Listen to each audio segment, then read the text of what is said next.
Hə, deməli demişdim ki, ümumiyyətlə bu tip suallarda birinci məhdudiyyət məsələsinə baxırıq.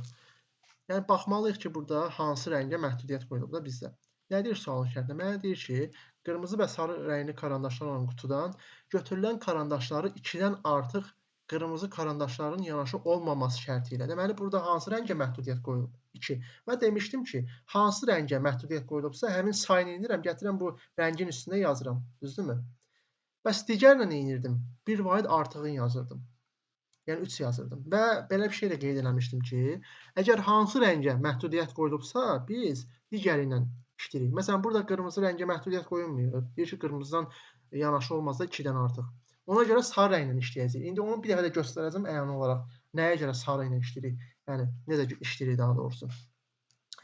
Hə, sonra nə deyir mənə? Əvvəlcədən 3 karandaşın mümkün belə düzülüş var. Yəni 3 karandaş üçün, bir də 7 karandaş üçün bu ehtimalları yazmalıyam və həmin o ehtimalların fərqini tapmalıyam. Özdə hansı rənglə çıxmalıyam? Bir-birindən sarı karandaşdan çıxmalıyam qırmızını. Deməli yazaq.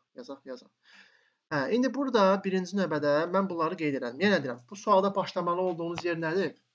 Başlayırıq hansı rəngə məhdudiyyət qoyulub və neçə dənə məhdudiyyət qoyulub? Deyir 2 dənə. Gətirim qırmızının üstünə 2 yazdım, düzdürmü? Sonra digər rəngə bir dənə artığını yazıram həmişə. Və ehtimal yazanda, daha doğrusu karandaş ehtimalını yazırıq. Məsələn, əgər maksimum bizdə 2 dənədirsə, yəni 2 dənə belə deyim də məhdudiyyət varsa, ehtimal neçəni yazmalıyıq? 3 dənə yazmalıyıq. Yəni bizdə məhdudiyyət nə qədərdirsə, ondan bir dənə artığının ehtimalını həmişə yazmalıyıq. Yadda saxlayın bunu. Yəni 3 dənə karandaşın ehtimalı yazacağıq. Deməli, əgər mən qırmızı karandaşdan başlayıram, sarıdan başlayaq elə. Çünki burada da birinci sarını qeyd eləsək daha yaxşıdır. Çünki sarıdan çıxıb qırmızını. Hə, sarıdan başlasaq, sarıdan sonra nə gələ bilər məndə? Sarı da gələ bilər, qırmızı da ola bilər. Bir dənə qeyd edeyim burada 2 dənə qırmızı. 2 dənə qırmızı maksimum gələ bilər. Daha sonra 2 dənə artıq. Hə, bunu belə yazmayaq, hə. 2 qırmızı məhdudiyyəti var. Aha. Sarıdan sonra sarı da gələ bilər, qırmızı da gələ bilər. Bəs bu sarıdan sonra sarı da gələ bilər, qırmızı da gələ bilər. Bu qırmızıdan sonra sarı da gələ bilər, qırmızı da gələ bilər. Və burada bu 1 karandaş üçündür. Bu 2 karandaş üçündür, bu 3 karandaş üçündür. Mən demişdim ki, bizdə deməli neçə karandaşa məhdudiyyət qoyulub? 2. 2 qoyulduğu üçün nə etməliyəm? Bir dənə çox yazmalıyam da məntiqən. Düzdürmü? Ona görə keçirəm indi digər rəngə. İndi qırmızıdan sonra məndə hansı rənglər gələ bilər? Sarı da gələ bilər, qırmızı da gələ bilər.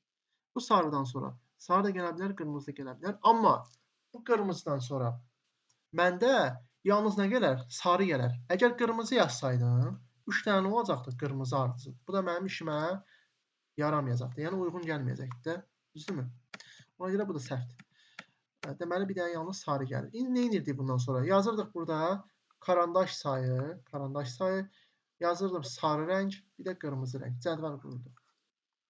Cədvələ görə, məsələn, 1 karandaş üçün yazmışam, 2 karandaş üçün yazmışam, bir 3 karandaş üçün yazmışam.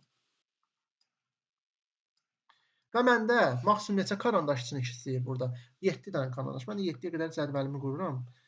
4, 5, 6, 7 dənə karandaşım olmalıdır. Deyək. 7 dənə karandaş. Bunları qeyd elədik.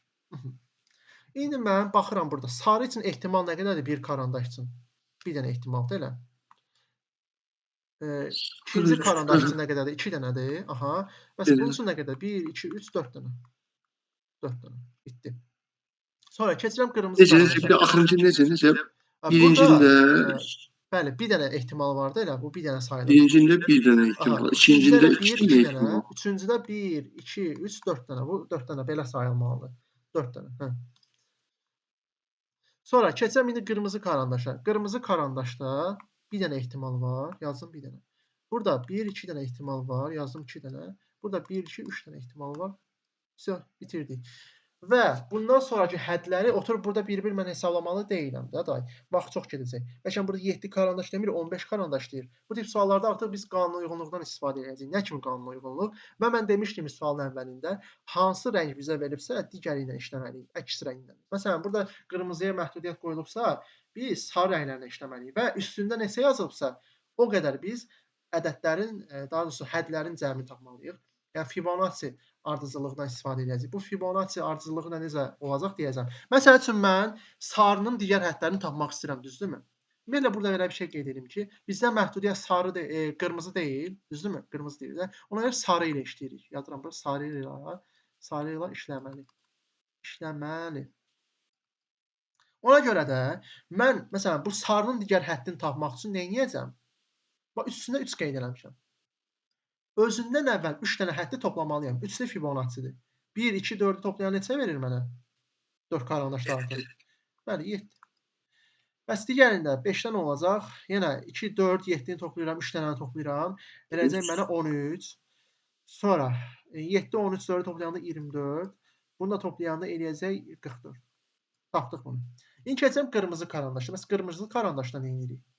Qırmızı karandaşda da yenə sarı rənglə işləyirik. Çünki demişəm ki, məhdudiyyət nəyə qoyulubsa, əksi ilə işləyirik biz. Məsəl üçün, qırmızının üstünə mən neçə yazmışam? 2 yazmışam. Deməli, mən 2 dənə sarı karandaşı toplamalıyorum. Özündən əvvəlki təbii ki. Hansı karandaşların? Daha doğrusu ehtimalları. 2 ilə 4-ü. Düzdürmü? Yəni, özündən əvvəlki budur da. Bu xətt kimi baxsaq buna. Özündən əvvəlki nədir məndə? 2 ilə 4. 2 ilə 4-ü toplayan neçə edir məndə? 6. Sonra gəlirəm buna. Bax bu hissə. Bax özündən əvvəlki nədir məndə? 4 ilə 7. 4 ilə 7-nin cəmi neçə edir? 11. Bir də təkrar edirəm. Burada niyə 2 dənə götürdük? Çünki ümumiyyətlə bu tip suallara belə qayda kimi yanaşsaq, üstündə əvvəl yazmışdıq. Məhdudiyyət neçədirsə rəngdə onunla gedirik. Amma digər rəngə bir dənə artığını götürürük. Sonra Birində 6-da onda 20, o birində də onda 20 olacaq. 20 olacaq, bəli. Digərində də 13 ilə 27-ni toplayan neçə edir məndə? 7. 37. Vəsiyo. İndi mənə nə deyirdi burada?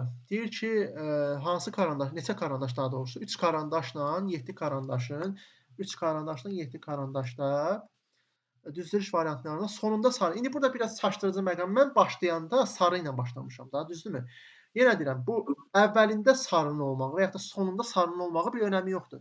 Mən tutaq ki, belə də yaza bilərdim də bu iyerarxi formada, elə bir budaqlanan formada. O belə də başlasaydım, bu sona düşəcəkdi sarı, düzdürmü? Bu fərqi var ki, nə fərqi var ki? Belə yazdım mən tutaq ki. Bu sizi çaşdırmasın bu sonunda söhbəti. Bilirsiniz nə demək istəyirəm? Bura bir diqqətli olun bu məqamda. Biraz çaşdırır tələbələri. Burada deyir ki, sonunda sarı karandaş və yaxud da sonunda qırmızı olan. Sonunda olsun ya əvvəlində olsun, nə fərqi var ki? Mən bunun tərsinə də baxa bilərəm də. O məqam sizi çaşdırmasın. İndi mənə deyir ki, burada 3 karandaşda və 7 karandaşda sarı karandaşla nəyin fərqini tap? Qırmızının. Sarı karandaşla qırmızının fərqini tapmalısan. İndi fikir verin. Məndə bu 3 karandaşda sarıda nə qədərdir ehtimal? 4-dür. Qırmızıda nə qədərdir? 3 dənə. 4-dən 3 çıxan neçə edir? 1. 1-dir. Deməli, fərq olmalıdır 3 karandaşda 1. Bu da hansı variantdır? D variantı. Düzdürmü? Keçirəm onda digərinə. 7 dənə də. 7 dənə də 44-dür. Sarı karandaşların mümkün düzülmə variantı və yaxud da ehtimalı. 44-dən 37 çıxan neçə edir məndə? Eləyəcək 7. Yəni, fərq nə qədər olur məndə? 7 olur. Bu da B variantı olur. 1-ə də 2-yə verir. Bir də təkrar edirəm. Burada ümumiyyətlə sualda başlayanda ilk növbədə həmişə neçə dənə məhdudiyyət qoyulmuyor. Gətirirsin həmin rəngin üstünə sayın yazırsın. Necə mən yazdım 2. Digər rəngin üstünə bir dənə artığını yazırsınız. Əgər birdə hər iki rəngə məhdudiyyət qoysa heç nə. Hər iki dənə o məhdudiyyəti yazsınız üstündə. Və həmişə işləyəndə digər rənglə işləməyə çalışın. Tutaq ki, əgər mən gördüm də burada sarı rəng, daha doğrusu qırmızı rəngə məhdudiyyət qoyulmuşdu. Mən nə etdim? Sarı ilə işlədim. Fikir versəz, mən sarının da həddlərini tapanda, elə sarını topladım, 2 dənəni topladım. Daha doğrusu 3 dənəni topladım. Amma qırmızını da tapanda yenə də mən sarıdan istifadə elədim. Fikrim aydındır da. Belədir. Yəni bunun qaydası bu formada olmalıdır. Bir dənə qayda kimi bunu yadda saxlamaq lazım ki, yəni bu tip sualların fərqli formasına düşsə rahat yaza biləsiniz deyə.